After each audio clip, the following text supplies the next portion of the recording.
বন্ধুসকল বেহাৰবাৰী আউটপোষ্টৰ মুকু দাদা অভিনয় চাই বাৰু আপোনালোকৰ কেনেকুৱা লাগে তলৰ কমেণ্ট বক্সত কমেণ্ট কৰি জনাবচোন। বন্ধুসকল বেহাৰবাৰী আউটপোষ্টৰ মুকু দাদাই যোৱা কেইবামাহো আচলতে স্বাস্থ্যৰ অসুস্থ হোৱাৰ বাবে তেওঁ বেহাৰবাৰী আউটপোষ্টত অভিনয় কৰা নাই। বন্ধুসকল বৰ্তমান মুকু দাদাৰ স্বাস্থ্যৰ অৱস্থা কেনেকুৱা, তেওঁ আকৌ কেতিয়াকৈ বেহাৰবাৰী আউটপোষ্টলৈ আহিব, সকলোখিনি কথা ইতিমধ্যে তেওঁ কৈছে। গতিকে ভিডিঅ'টো শেষলৈকে চাই থাকিব, সকলোখিনি কথা গম পাব।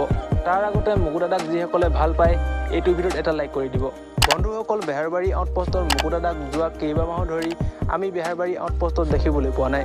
বেহাৰবাৰী আউটপোষ্টত নেদেখা মূল কাৰণটোৱে হৈছে তেওঁ স্বাস্থ্যৰ অলপ অসুস্থ হৈ আছিল আৰু এতিয়া বৰ্তমান মুকু দাদাৰ স্বাস্থ্যৰ অৱস্থা ভাললৈ আহিছে।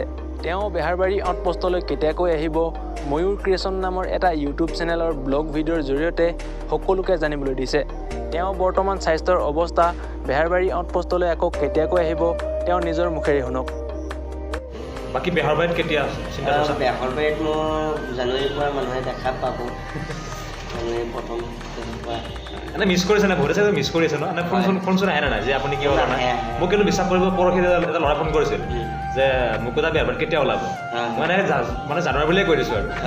জানুৱাৰী আহিব আপুনি? হয়। বন্ধুসকল সকলোৱে ভিডিঅ' ক্লিপটো চালেই আৰু সকলোৱে গমেই পালে যে তেওঁ আকৌ বেহাৰবাৰী আউটপোষ্টলৈ কেতিয়াকৈ আহিব। হয় বন্ধুসকল, তেওঁ নতুন বছৰৰ জানুৱাৰী মাহত আকৌ বেহাৰবাৰী আউটপোষ্টলৈ আহিব আৰু আমি আকৌ বেহাৰবাৰী আউটপোষ্টত অভিনয় কৰা দেখিবলৈ পাম। বাৰু বন্ধুসকল, আজিলৈ এইটো ইনফৰমেশ্যন আছিল। পিছে কেনেকুৱা পালে তলৰ কমেণ্ট বক্সত নিশ্চয় কমেণ্ট কৰি জনাব। আৰু আগলৈ যদি এনেকুৱা ধৰণৰ ইনফৰ্মেটিভ ভিডিঅ'সমূহ চাই থাকিব বিচাৰে আমাৰ চেনেলটোক ছাবস্ক্ৰাইব কৰি ল'ব। ভিডিঅ'টো শেষলৈকে চোৱাৰ বাবে আপোনাক ধন্যবাদ।